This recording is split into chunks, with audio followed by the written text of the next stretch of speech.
पिछले दिनों मैं एक बहुत अमेजिंग बुक पढ़ रहा था और उसमें मुझे कमाल की जानकारी मिली। I am sharing you. आपको पता है, पूर्व जन्म के कर्मों से ही हमें इस जन्म में माँ बाप, भाई बहन, पति पत्नी, गर्लफ्रेंड बॉयफ्रेंड, दोस्त दुश्मन, सगे संबंधी, रिश्तेदार, ये सारे संसार के जितने भी रिश्ते नाते हैं ना, सब मिलते हैं। क्योंकि इन सबको हमें या तो कुछ देना होता है या इनसे कुछ लेना होता है। वैसे ही संतान के रूप में हमारा कोई पूर्व जन्म का संबंधी ही आकर जन्म लेता है, जिसे शास्त्रों में 4 प्रकार का बताया गया है। पहला, ऋणानुबंध, यानी पूर्व जन्म का कोई ऐसा जीव जिससे आपने ऋण लिया हो या उसके किसी भी प्रकार से धन से नष्ट किया हो, तो वो आपके घर में संतान बनकर जन्म लेगा और आपका धन बीमारी में या वर्त के कार्यों में तब तक नष्ट करेगा जब तक उसका हिसाब पूरा ना हो। दूसरा, शत्रुपुत्र, पूर्व जन्म का कोई दुश्मन आपसे बदला लेने के लिए आपके घर में संतान बनकर आएगा और बड़ा होने पर माता पिता से मारपीट, झगड़ा या उन्हें सारी जिंदगी किसी भी प्रकार से सताता ही रहेगा। हमेशा कड़वा बोलकर उनकी बेइज्जती करेगा या उन्हें दुखी रखकर वो खुश होगा।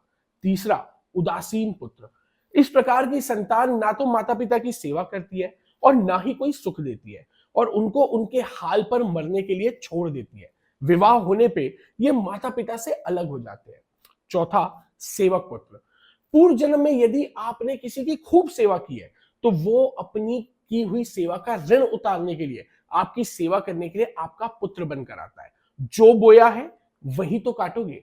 अपने माँ बाप की सेवा की है तो ही आपकी औलाद बुढ़ापे में आपकी सेवा करेगी, वरना कोई पानी पिलाने वाला भी पास नहीं होगा। आप ये ना समझो कि ये सब बातें केवल मनुष्य पर ही लागू होती है। इन 4 प्रकार में से कोई भी जीव आ सकता है। जैसे आपने किसी गाय की निस्वार्थ भाव से सेवा की हो, या हो सकता है आपने कुत्तों को रोटी खिलाई हो, या किसी जानवर को किसी दुख से या मरने से बचाया हो, वो भी पुत्र या पुत्री बनकर आके अपना ऋण उतारते हैं। यदि आपने गाय को स्वार्थवश पालकर उसका दूध देना बंद करने के बाद उसको घर से निकाल दिया है, तो वो भी ऋणानुबंध पुत्र या पुत्री बनकर जन्म लेगी।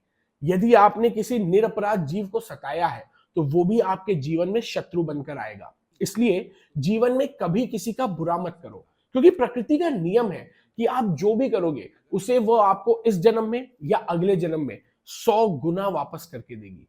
यदि आपने किसी को 1 रुपया दिया है तो समझो आपके खाते में 100 रुपए जमा हो गया है। यदि आपने किसी का 1 रुपए छीना है तो समझो आपकी जमा राशि से 100 रुपए निकल गया। जरा सोचो, आप कौन सा धन साथ लेकर आए थे और कितना साथ लेकर जाओगे। जो चले गया वो कितना सोना चांदी साथ लेके गया।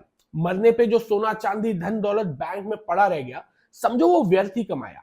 औलाद अगर अच्छी और लायक है तो उसके लिए कुछ भी छोड़ के जाने की जरूरत नहीं है, वो खुद ही कमा के खा लेगी। और औलाद अगर बिगड़ी या नालायक है तो उसके लिए आप जितनी मर्जी धन छोड़कर जाओ, वो कुछ ही दिनों में सब बर्बाद करके ही चैन लेगी। मैं, मेरा, तेरा और सारा धन यहीं का यहीं धरा रह जाएगा, कुछ भी साथ नहीं जाएगा। साथ यदि कुछ जाएगा तो वो है सिर्फ आपके कर्म, आपकी नेकियां और आपकी अच्छी बातें। इसलिए जितना हो सके नेकी करो, सत्कर्म करो। So let's make the rest of our life best of our life.